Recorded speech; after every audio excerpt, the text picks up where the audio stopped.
dokter dalam penanganannya atau mungkin dalam kondisi pasien ini cukup membahayakan jiwa. Maka tentu ketepatan kita, kecepatan kita dalam mendiagnosis suatu infeksi muskuloskeletal sangatlah penting gitu. Jadi inilah alasannya yang kenapa saya ingin berikan Mbak Meli. Terima kasih. Iya, sepertinya menarik sekali ya dok ya, dan sepertinya banyak ini yang bisa diabsorb dari musculoskeletal infection ini. Dan sepertinya dari peserta juga sudah tidak sabar dok untuk ingin mendengarkan pemaparan materi. Baik. Namun sebelumnya Meli mau menginformasikan bahwa bagi para peserta yang ingin bertanya dapat diberikan melalui fitur live chat yang tersedia di bawah layar webinar. Jadi peserta dapat mengetikkan pertanyaannya lalu submit. Kepada Dr. Rosi, mungkin karena peserta sudah tidak sabar nih dok, waktu dan tempat kami persilahkan. Terima kasih. Ya, selamat pagi. Assalamualaikum warahmatullahi wabarakatuh. Senang sekali saya berada di sini untuk share pengalaman mungkin ya yang pernah saya dapat selama praktek sebagai muskuloskeletal radiologis. Jadi perkenankan saya memaparkan mengenai infeksi muskuloskeletal, apa yang perlu kita ketahui sebagai radiologi. Jadi pada kesempatan pagi hari ini saya akan menyampaikan mengenai spektrum dari gambaran infeksi muskuloskeletal yang bisa dideteksi dari imaging. Ya, jadi ada beberapa variasi atau berbagai macam kondisi yang terjadi. Kemudian adalah karakteristiknya, bagaimana kita membedakan satu spektrum yang satu dengan spektrum yang lain. Jadi untuk pendahuluan maka infeksi muskuloskeletal ini memang cukup banyak kita temukan dalam kehidupan atau praktek kita sehari-hari. Ya, tadi sudah saya sampaikan bisa terjadi pada usia anak-anak ataupun dewasa. Nah, manifestasinya juga cukup bervariasi ya. Mulai dari proses yang akut atau kronik ya, kemudian usianya tadi juga bervariasi ya. Sehingga membutuhkan suatu deteksi dini yang tentu seorang radiologis ini memegang peranan penting ya dalam melakukan diagnosis tersebut untuk mengurangi tingkat morbiditas maupun mortalitasnya. Jadi di sini nanti akan saya tampilkan beberapa imaging ya yang penting dalam mendiagnosis kelainan ini. Oke. Jadi yang penting adalah yang pertama-tama kita pahami ya bagi teman-teman yang ada di lapangan atau di tempat praktek adalah pemahaman kita mengenai anatomi. Ini merupakan hal yang penting sebelum kita mau melakukan suatu pemeriksaan yang mendiagnosis suatu kelainan muskuloskeletal, kita harus paham anatominya dulu. Nah nanti maka saya mungkin nanti di akhir presentasi saya akan melakukan demo untuk ultrasound di mana nanti kita akan mempelajari lapis demi lapis bagian soft tissue hingga daerah korteks dari tulang sehingga kita akan tahu kira-kira nanti kalau kita menemukan kasus di lapangan kita tidak salah lagi untuk menyampaikan kira-kira perluasan dari lesi atau infeksi tersebut sampai seberapa. Nah sehingga dengan kita memberikan suatu keterangan yang lengkap ini akan dapat menentukan dan melakukan diagnosis. Kemudian kita bisa membantu para klinisi untuk mempersiapkan planning operasi ya, serta mengevaluasi karena proses infeksi pada muskuloskeletal ini juga membutuhkan waktu yang biasanya tidak sebentar. Nah, teman-teman, ini saya tunjukkan suatu skematis anatomi dari sistem muskuloskeletal soft tissue ya, sesuai lapisan-lapisannya. Karena nanti ini yang harus kita laporkan ya pada saat kita mungkin melakukan lanjutan ya. Kalau kita sudah melakukan X-ray sebagai pemeriksaan awal, kemudian kita mau melakukan ultrasound atau MRI ya, mungkin yang untuk soft tissue, maka kita harus memahami lapis demi lapis anatomi yang harus kita evaluasi ya. Di sini ada beberapa lapis, yang paling saya mulai dari yang atas ya. Yang atas ini adalah lapisan kulit, kutan ya. Dan ini bisa sekali ya kalau kita mengalami atau pasien mengalami selulitis dia akan terjadi di daerah kutan ya. Kemudian di bawah kutan ada subkutan tisu ya. Subkutan tisu ini ada dua lapisan, superficial maupun profundus atau deep, ya, sukutan. Di mana sukutan ini akan dilapisi ya atau dibatasi oleh suatu membranous layer dari superficial fascia. Kemudian pada daerah peripheral fascia ini akan membatasi sukutan tisu bagian dalam dengan muscle structures, ya. Nah, di antara muscle structures ini juga dilapisi oleh fascia yang kita namakan intermuscular layer of deep fascia. Baru kita akan melihat lapisan atau korteks dari tulang. Nah, ini sesuatu anatomi yang penting sekali kita pahami karena nanti seorang klinisi akan menanyakan kepada kita, dokter, kira-kira kondisi infeksi ini sampai sejauh mana? Sehingga saya membutuhkan guiding dari seorang radiologi untuk menentukan sejauh mana saya akan melakukan tindakan seperti itu, ya. Nah, dari lapisan-lapisan itu tentu ini saya akan menyampaikan gambaran atau variasi gambaran yang bisa kita temukan pada infeksi muskuloskeletal berdasarkan lapisan tadi yang saya sampaikan, ya. Yang pertama skin, ya, skin atau kulit, ya, kita bisa mendapati suatu gambaran selulitis, ya. Selulitis ini bisa di sukutan juga, ya. Kemudian kita bisa menemukan abscess formation, nanti abscess formation itu bisa pada kulit, bisa pada sukutan, bisa pada otot, bisa pada tulang, ya. Kemudian kita masuk ke fascia. Fascia biasanya kita bisa melihat adanya infective fasciitis atau necrotizing fasciitis, ya. Necrotizing fasciitis ini yang cukup mengkhawatirkan untuk morbiditas pasien. Yang berikutnya adalah infective tenosynovitis, ya. Kemudian kalau dia mengenai muscle, kita bisa melihat suatu myositis atau pyomyositis. Kalau dia mengenai bursa berarti kita bisa mengatakan infectious atau septic bursitis. Untuk joint kita bisa mengatakan infectious atau septic arthritis. Sedangkan untuk korteks, tulang atau marrow kita bisa mengatakan ini suatu osteoitis atau osteomyelitis. Nah, ini adalah entities yang nanti akan saya jelaskan pada presentasi saya hari ini. Nah, ini yang tadi adalah pada saat skematis yang pertama kita menunjukkan yang normal.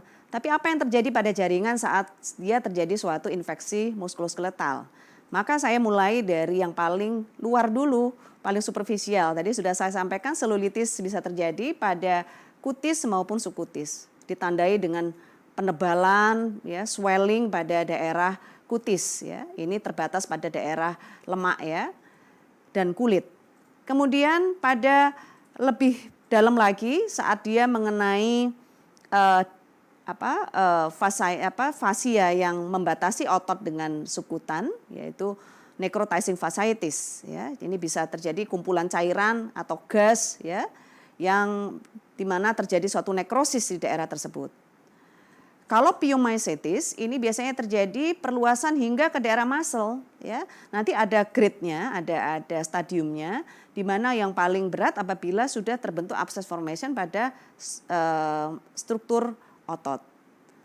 Dan yang terakhir apabila perluasan itu sampai ke daerah dalam, ya, atau mengenai korteks, maka dia bisa terjadi suatu osteomyelitis.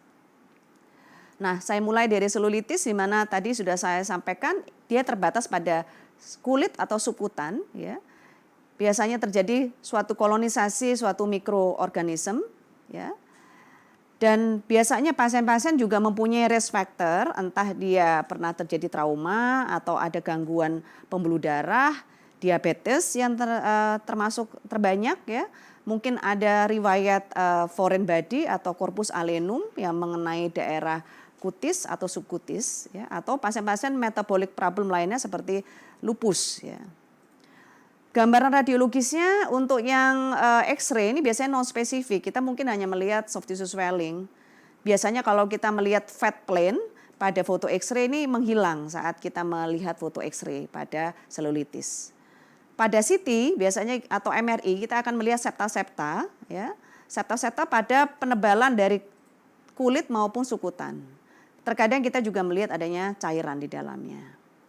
Ultrasound cukup membantu karena ultrasound ini non-invasif dan cepat kita bisa lakukan, yaitu kita bisa melihat suatu penebalan dari kulit dan sukutan disertai gambaran cobblestone appearance yang biasanya menunjukkan adanya suatu gambaran selulitis. Nah, ini adalah gambaran kulit dari permukaan luar kulit pasien ya, biasanya memerah, panas, anget ya, mengeras ya seperti itu, dan biasanya kalau disentuh nyeri ya, biasanya seperti itu, bisa vokal atau bisa luas ya, bisa luas. Nah, pada saat kita lihat foto ini ya, kita melihat fat plane yang harusnya tampak lebih loosen pada X-ray ini tampak lebih putih ya, jadi ada obliterasi dari fat plane ya.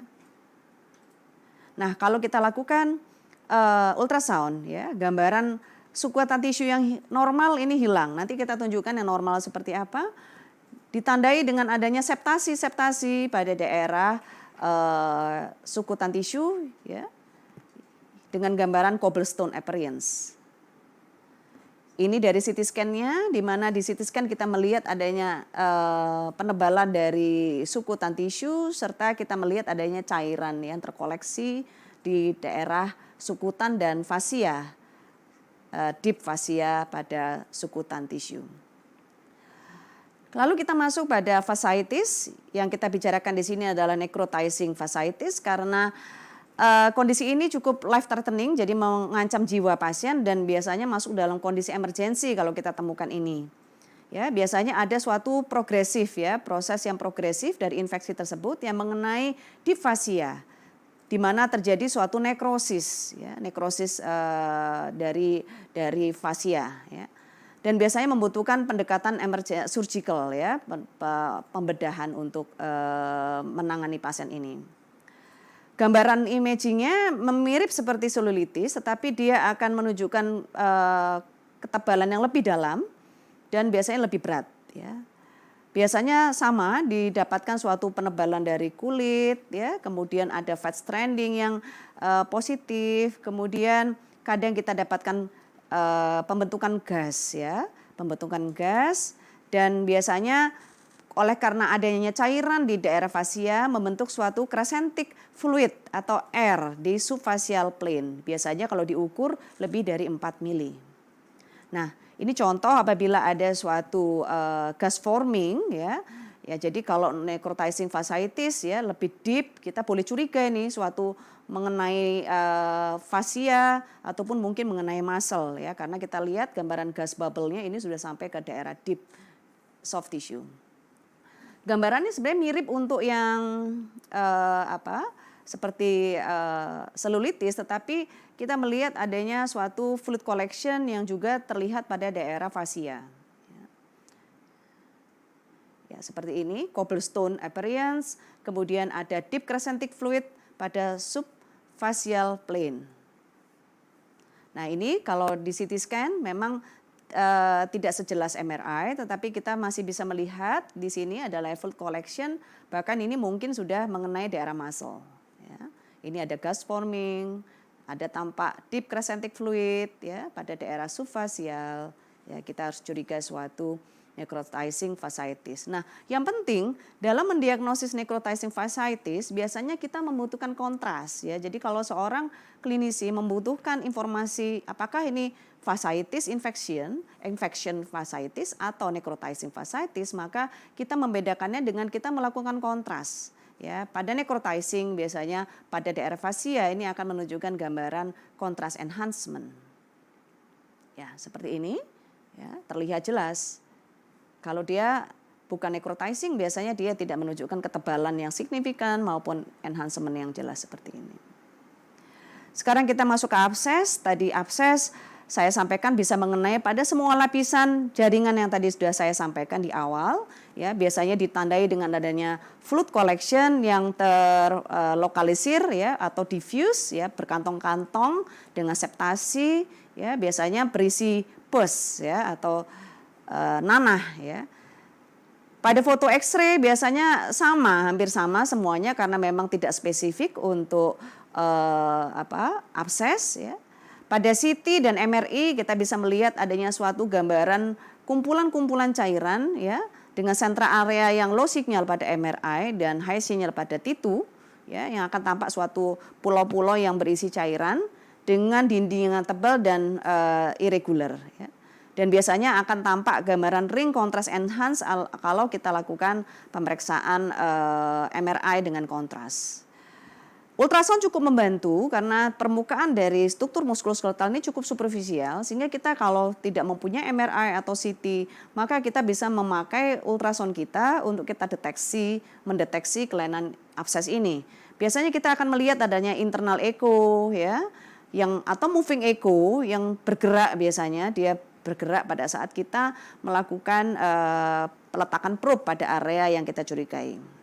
Nah, seperti ini. Dia kistik tetapi tidak murni, ya, tidak murni kistik, tapi kita melihat adanya debris yang ditandai dengan internal moving echo yang tampak seperti ini. Ini juga kita tampak, ini ada debris yang cukup luas, ya. Biasanya kita cek pergerakannya, ya, seperti itu. Ya. Kita bisa cek dengan Doppler, ya, untuk memastikan ini betul-betul infeksi. Ya, ini kita melihat, kita bisa melakukan panoramic view, ya, memanjang, kita melihat kalau memang kita melihat area yang kita evaluasi ini cukup luas, ya. Nah, ini adalah subkutan abses, ya. Kita melihat adanya kumpulan-kumpulan cairan yang pada DWI kita lihat ada restricted diffusion area pada area subkutan dengan abscess formation. Ini mengenai intramuscle abscess, ya, jadi sudah terjadi liquidifikasi dari muscle structures yang bisa dibuktikan dengan pemeriksaan aksial maupun multiplanar reconstruction. Tenosynovitis bisa juga terjadi, ya, karena memang infeksi itu dia biasanya langsung atau direct extension atau contagious, ya, maka dia bisa melakukan perluasan ke daerah sekitarnya. Apabila kita melihat adanya muscle atau fascia yang terkena, maka tolong cek di daerah tendon yang ada di dekatnya, apakah ikut terpengaruh atau terkena. Biasanya area yang paling sering adalah daerah tangan dan pergelangan tangan. Nah, biasanya pada foto X-ray tidak terlalu jelas, tetapi biasanya X-ray ini membantu kalau ada loose bodies, ya, atau adanya kalsifikasi, ya, karena produk infeksi tadi, ya. Kemudian pada CT MRI, ya, kita bisa melihat adanya distensi dari tendon sheath, ya, disertai adanya cairan di sekitarnya, ya. Biasanya cairannya tidak murni kistik, ya, seperti pada abses tadi, ya, menebal, kemudian kita ada debris di dalamnya yang menunjukkan ke arah suatu infeksius atau septic tenosynovitis. Ya. Mudah kita lakukan dengan ultrasound karena dengan ultrasound cukup jelas membedakan dengan yang tenosynovitis biasa, ya, karena inflamasi biasa. Nah, ini contoh tenosynovitis infectious atau infection tenosynovitis. Kita bisa melihat ini pada tendon extensor carpi ulnaris, ya, kita lakukan scan short maupun long. Kita melihat adanya penebalan dari tendon sheath, ya, dan berikutnya kita melihat adanya hyperechoic, ya, pada daerah tendon sheath, ya, disertai adanya minimal fluid. Oke. Kemudian kita bisa cek dengan Doppler, ya, kita melihat apabila dia adanya suatu peningkatan vaskularisasi yang signifikan, maka kita bisa mengarahkan ke arah suatu infectious tenosynovitis. Ini MRI pada pasien infectious tenosynovitis, kita melihat, ya, tidak seperti tenosynovitis biasanya yang biasanya hanya berupa cairan di sekitarnya, tetapi kita lihat tendon ini, ya, juga dikelilingi oleh tendon sheath yang sangat tebal, ya, dan pada kontras menunjukkan adanya ring contrast enhance, ya, irregular, ya, tidak smooth.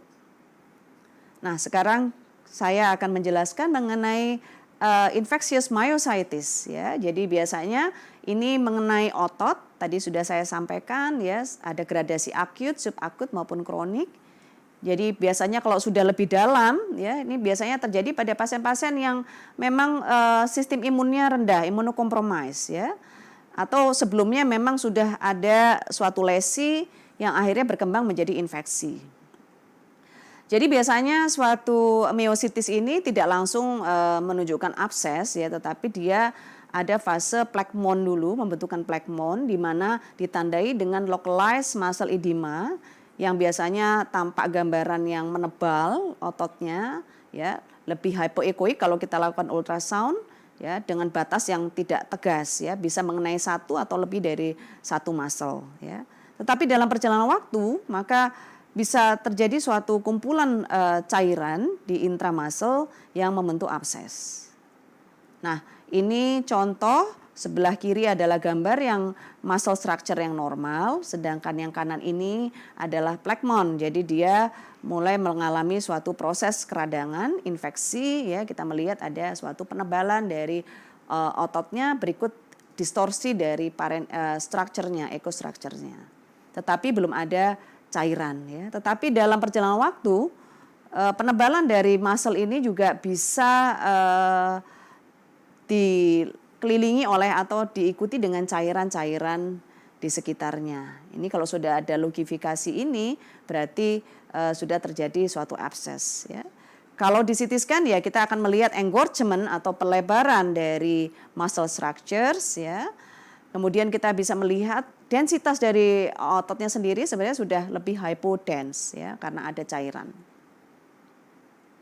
Ya, ini pada adductor muscle, ya. Nah, seperti ini.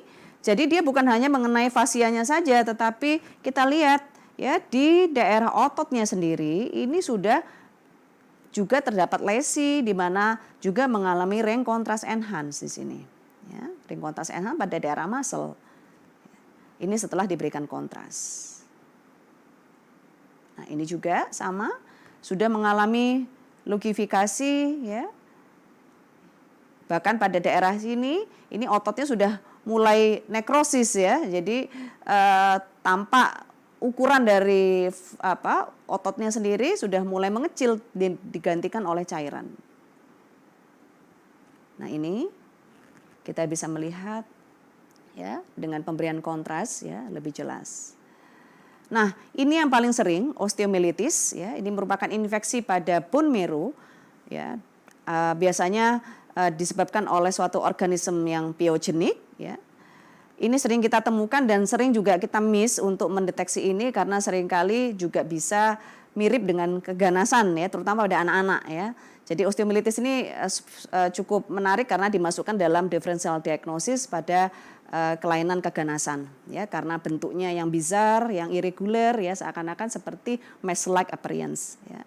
Dia biasanya terjadi secara langsung dari infeksi yang ada di dekatnya, mungkin dia post trauma atau post injury, ya, atau post op bisa terjadi, atau mungkin bisa terjadi karena perluasan hematogenus.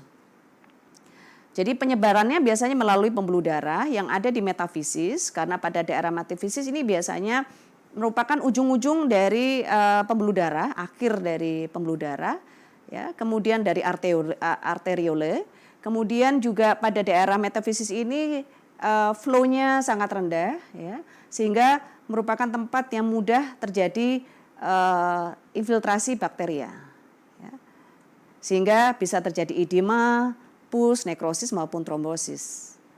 Nah, ini tadi sudah saya sampaikan hematogenus. Untuk pediatrik memang paling banyak adalah yang hematogenus. Yang lainnya adalah lokal ekstensi atau direct contagious, ya. Ini adalah kuman-kuman penyebabnya yang sering terjadi. Biasanya kalau pada infeksi biasa ini Staphylococcus atau Streptococcus. Tapi kalau imunokompromis biasanya pada Pseudomonas, ya. E. coli atau Pseudomonas atau Klebsiella. Ini biasanya pada pasien-pasien yang imunokompromis. Lokasinya bisa pada long bone atau tubular bone, ya. Atau pada flat bone juga bisa, ya. Bisa terjadi di mana-mana, tergantung lokasi dari infeksinya atau penyebarannya. Nah, ini penting sekali. Tadi saya sudah sampaikan kenapa metafisis ini merupakan area yang mudah, ya, terjadi infiltrasi bakteria di sini. Oleh karena di sini merupakan ujung-ujung dari pembuluh darah, ya, sehingga di sini biasanya flow dari vaskuler ini lebih rendah, sehingga mudah terjadi akumulasi dari bakteri apabila terjadi infiltrasi infeksi, ya, atau ada perluasan hematogenus. Nah, biasanya pada anak-anak di atas 18 bulan, ini growth plate-nya ini merupakan barrier ya untuk antara epifisis dan metafisis. Ya, jadi biasanya pada usia 18 bulan ke atas ya ini biasanya terbantu, dia jarang untuk melakukan penyebaran sampai ke daerah epifisis ya. Tetapi pada infan di bawah 18 bulan atau pada dewasa ya sekaligus usia dewasa, ada pembuluh darah yang kita namakan transmisial vessel yang biasanya akan mempermudah rute dari infeksi dan mengkomunikasikan antara metafisis dan epifisis. Apa yang terjadi pada osteomilitis? Ya tentu karena tadi ada infiltrasi infeksi bakteria di dalam daerah metafisis ya, di mana dia membentuk suatu defek kavitas pada tulang ya, sehingga membentuk suatu granulasi atau reaktif bone proses dan membentuk suatu intraosseous abscess. Kemudian ini pada fase akut biasanya tidak terlihat jelas, biasanya seringkali miss ya, tetapi biasanya ditandai adanya soft tissue swelling ya. Tetapi apabila terjadi suatu perluasan atau peningkatan tekanan medullary oleh karena adanya tekanan dari pus yang terbentuk di dalam tulang, maka dia akan berusaha mencari jalan keluar ya, sehingga membuat celah yang kita namakan kloaka ya. Dia berupaya, pus yang ada di dalam tulang ini berupaya untuk mencari jalan keluar ya, sehingga dia akan mengeluarkan nanah ini, pus ini ke dalam tisu di sekitarnya yang biasanya terjadi pada subperiosteal ya. Kemudian apabila terjadi suatu iskemi ya, suatu iskemi ini berlangsung terus-menerus ya, terjadi suatu iskemi yang berkepanjangan, maka akan terjadi suatu gangguan hambatan vaskularisasi pada daerah yang terkena ya, sehingga akan terjadi suatu hilangnya vaskularisasi di daerah tersebut ya, sehingga tulang-tulang atau daerah yang mengalami kelan ini akan terjadi nekrosis ya, yang kita namakan sequester. Nah, sequester ini akan dilepaskan, dia akan terlepas dari bagian tulang yang masih ya mengandung vaskularisasi ya. Dia akan dilepaskan, dia akan berada di center dari kavitas yang tadi sudah saya sampaikan di awal ya. Karena sebenarnya ini harus dikeluarkan. Jadi kalau kita membaca suatu sequester pada foto atau imaging, biasanya ini merupakan clue bagi seorang dokter bedah atau ortoped untuk melakukan debris demang ya, supaya mengeluarkan sequester ini, mengeksisi ya sequester ini dari daerah osteomilitisnya. Nah, kemudian tubuh itu juga akan melakukan suatu pertahanan diri ya. Dia akan berusaha membentuk pada area yang masih ada vaskularisasinya, dia akan membentuk suatu reactive bone formation atau bone formation di sini yang tampak sklerotik nanti pada foto X-ray yang kita namakan involucrum. Ya. Nah, kalau infeksi ini terus terjadi sampai ke daerah superficial, maka dia akan membentuk fistulasi hingga ke daerah kutis ya. Jadi biasanya akan keluar ada defek, ada fistula atau fistel yang akan terlihat pada kulit pasien yang mengeluarkan cairan nanah atau pus. Nah, ini adalah imaging yang bisa kita lakukan yang biasanya tampak pada akut osteomyelitis. Ya, biasanya kalau pada yang dini kita tidak akan melihat gambaran involucrum atau sequester yang jelas, tetapi seringkali korteksnya menebal ya, karena terjadi osteolysis ya, atau terjadi suatu perubahan densitas ya, swollen ya pada daerah tulangnya. Ya. Kemudian pada CT scan biasanya kita juga bisa melihat seperti yang kita lihat pada radiograf atau X-ray, yaitu ada periostitis, penebalan dari periosteum. Dan biasanya pada pemeriksaan nuklir ya kita bisa melakukan triphase menggunakan TC99M MDP untuk melihat adanya osteomyelitis dengan melihat kondisi pada blood, soft tissue maupun bone phase ya. MRI merupakan modalitas yang sensitif untuk melihat osteomyelitis yang early, karena dia bisa melihat perubahan dari marrow intensity karena gambaran edema yang tampak pada early finding pada akut osteomyelitis bisa terlihat pada MRI dengan jelas. Nah, perlu diketahui bahwa apabila onset itu terjadi antara 5 sampai 10 hari, jadi dia tidak akan terlihat pada foto X-ray itu kalau onsetnya masih berlangsung kurang dari 10 hari ya. Jadi biasanya masih swelling, jadi tidak terlalu terlihat jelas ya, bahkan mungkin masih normal gambarannya. Tetapi lihat klinis pasiennya di daerah kulitnya apakah memang ada terjadi suatu tanda-tanda infeksi. Apabila dia sudah tampak manifest pada foto X-ray, maka kita akan melihat adanya peristal reaction ya, peristal reaction. Yang ini hati-hati ya, seringkali pada beberapa tumor tulang juga bisa menunjukkan gambaran yang sama. Ya, tetapi kita harus taking your story tentang onset dari pasien tersebut. Nah, ini kebetulan ada foto serial dari pasien dari mulai dia mengalami gejala akut. Kita melihat pada foto yang awal tidak terlalu terlihat ya, tetapi makin lama setelah 12 hari kita melihat adanya osteolytic lesion ya. Bahkan di sini sudah terjadi adanya suatu nekrosis ya. Tapi selain sudah ada nekrosis, dia juga sudah mulai membentuk suatu bentukan tulang yang baru, new bone formation, dan akhirnya pada hari ke-40 kita melihat adanya sclerotic diffuse pada area yang terkena. Nah, ini adalah gambaran pemeriksaan kedokteran nuklir ya. Pada osteomyelitis kita bisa melihat adanya uptake yang meningkat pada fase flow, blood pool, soft tissue maupun bone phase ya. Jadi menunjukkan adanya peningkatan activity ya karena hiperperfusi oleh karena osteomyelitis. Nah, ini contohnya kalau kita jeli ya, kita lihat adanya penebalan dari periosteumnya ya. Periosteum ini ada swelling di sini, maka kalau kita melihat seperti ini dan ini sudah ada osteolitiknya ya, maka hati-hati ini merupakan suatu akut osteomyelitis. Nah, dari ultrasound kita juga bisa memastikan karena biasanya kalau dari foto X-ray kita nggak tahu ada abses apa enggak gitu. Maka boleh kita lakukan ultrasound. Dari ultrasound pun kita juga bisa melihat periosteum yang menebal ya. Jadi kita bisa melihat periosteum yang menebal dan kita bisa melihat area yang mengandung abses ya, seperti ini. Ini juga pada anak-anak atau bayi ya. Biasanya post BCG vaksinasi bisa terjadi komplikasi ya, akhirnya menjadi osteomyelitis. Kemudian ini pada femur ya, kita lihat adanya penebalan atau periostal reaction ya di daerah diaphysis dari femur ya. Kemudian kita lakukan ultrasound, kita lihat adanya penebalan periosteum dan adanya subperiosteal abscess formation. Untuk yang kronik tadi sudah saya sampaikan untuk patofisiologinya, di mana kita akan melihat sesuatu yang lebih kronis. Kita akan melihat sequester, kita akan melihat involucrum, kita akan melihat sinus tract kalau memang dimungkinkan kita melakukan pemeriksaan lebih lanjut. Sequester ini harus diambil ya. Jadi kalau kita sudah mengatakan ini osteomyelitis, maka sampaikan apakah kita melihat sequester. Karena ini merupakan nekrotik tulang ya, tulang yang mengalami nekrosis atau tulang mati sehingga harus diambil. Ya, ini yang putih ini yang di center, ini adalah sequester.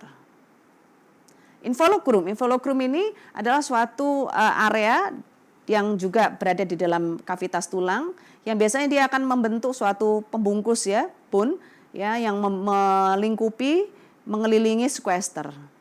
Ya, karena ini merupakan pembentukan tulang baru. Kloaka ini adalah defect pada cortical atau periosteum di mana nanah atau pus yang ada di dalam medula ini memang akan mencari jalan keluar ya, melalui sinus ya. Sinus ini merupakan fistulasi yang akan mengalirkan ya, mendrainage ya pus itu keluar. Nah, seperti kasus ini kalau pada foto X-ray kita cuma bisa melihat sklerotik mungkin ya, tetapi pada saat seorang dokter bedah menanyakan bagaimana dengan kondisi di dalamnya, maka sarankan untuk melakukan CT scan ya, tanpa kontras kita bisa melihat area mana yang masih mengandung sequester ya. Seperti ini, sequester. Ya. Nah, kita berikan informasi di mana kloakanya, seberapa besar ya. Nah, sehingga bagaimana hubungannya dengan struktur yang ada di sekitarnya, maka ini merupakan informasi yang bermanfaat bagi pasien maupun klinisi. Nah, ini sequester yang jelas, kita melihat adanya suatu gambaran tulang yang terlepas di daerah center atau sentral ini. Ini kloaka adalah defect ya pada daerah permukaan tulang yang mengalirkan pus ya untuk mencari jalan keluar. Ya. Ini contoh lain ya, ada suatu involucrum ya, tetapi gambaran sequesternya tidak terlalu jelas ya. Nah ini setelah dilakukan CT scan kita bisa melihat lebih jelas defect di daerah sentralnya, bahkan kita bisa melihat ada area-area yang merupakan bagian dari nekrotik dari tulang. Ya. Ini dilakukan MRI, ya kita melihat ekstensi bone edema, bone marrow edema, sekaligus kita melihat adanya supraostal abscess formation dan muscle myositis, ya, pyomyositis pada otot di sekitarnya. Setelah diberikan kontras, ya kita melihat adanya ring kontras enhance, ya, pada daerah tulang intraosius maupun daerah muscle. Ya, ini menunjukkan adanya infeksi yang ekstensif. Nah, ini juga kita bisa cek ya, kita bisa cek dengan ultrasound ya. Tadi sekali lagi kita bisa melihat adanya pus ya atau fluid collection di sini. Kita bisa cek dengan Doppler ya, kita melihat adanya peningkatan vaskularisasi di sekitar lesi.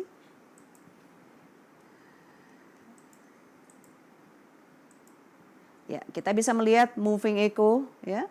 Moving echo di daerah lesi ya. Kita bisa cek ini bukan mass ya, tetapi ini suatu abses ya. Oke. Mungkin kemudian ini pasien dilakukan MRI. Kita bisa lihat ternyata pasien ini dengan SLE dia mengenai dua sisi ya, femur kanan kiri.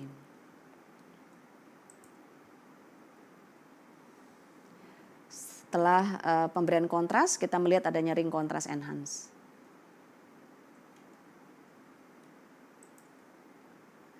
Brody abscess ini bisa terjadi pada anak-anak, ya. Biasanya terjadi pada daerah growth plate yang belum menutup, ya. Seringkali pada metafisis, ya, bisa meluas ke daerah epifisis, ya. Ini dinamakan Brody abscess. Biasanya tampak gambaran lytic lesion yang geografik, ya, dengan sclerotic margin.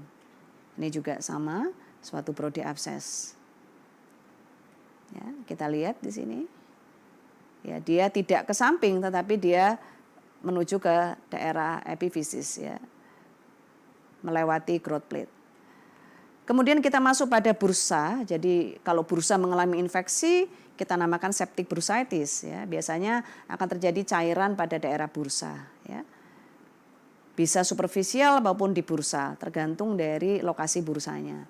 Jadi kita harus tahu lokasi-lokasi bursa yang normal, ya. Kemudian kita lihat cairannya biasanya tidak kistik, sekali lagi, ya, dia tampak gambaran yang heterogen, ya, heterogen signal, dan biasanya kalau kita cek dengan Doppler, maka kita bisa cek ada peningkatan vaskularisasi di daerah bursa.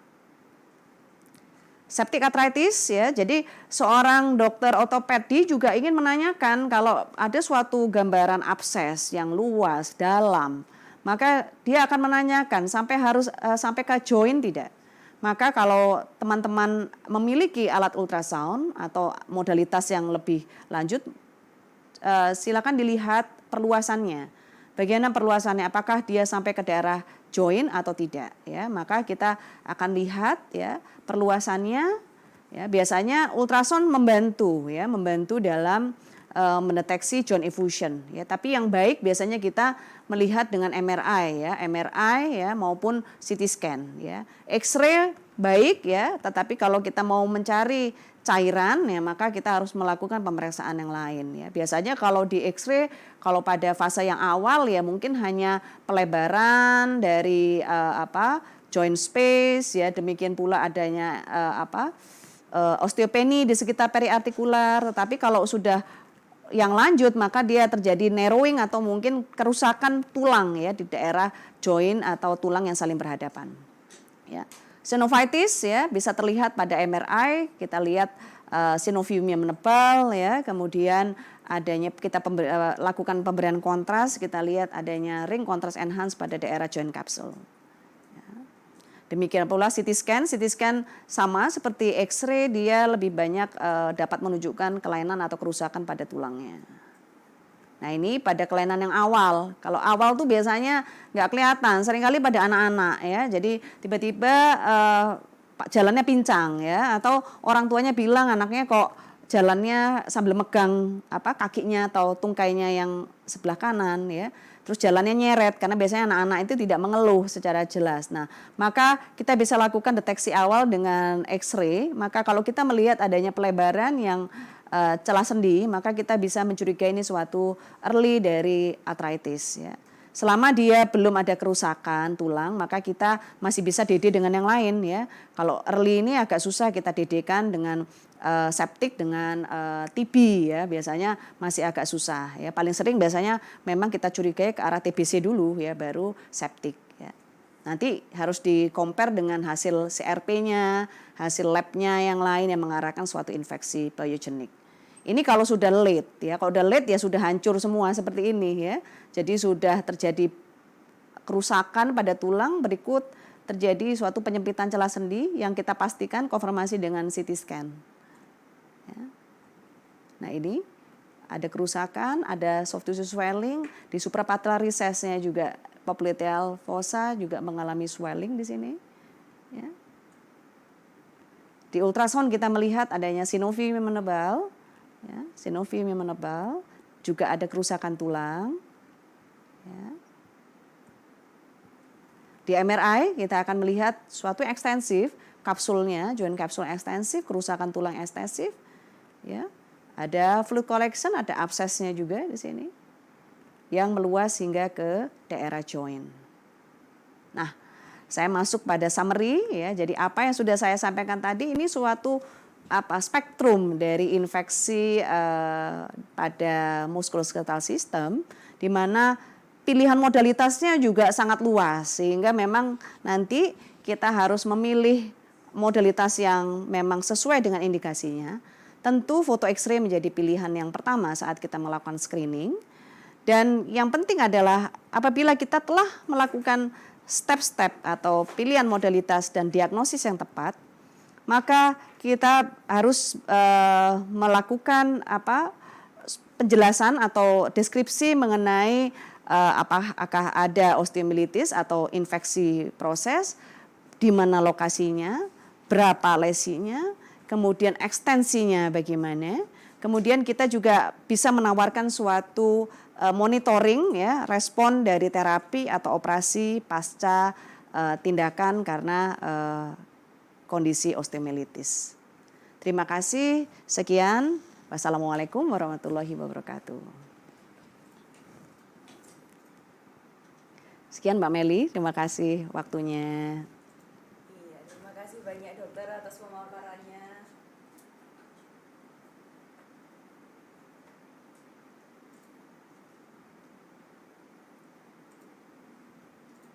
Terima kasih banyak dokter atas pemaparannya.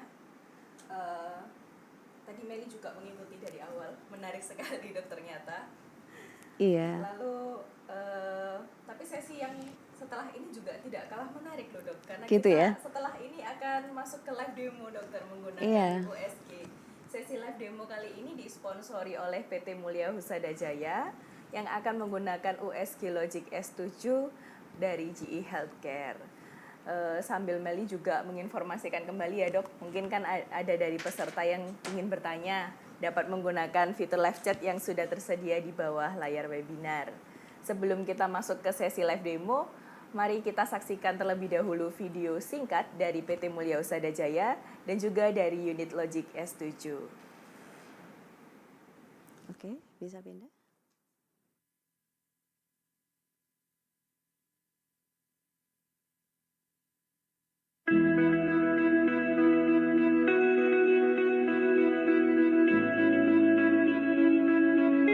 Indonesia is the world's largest island.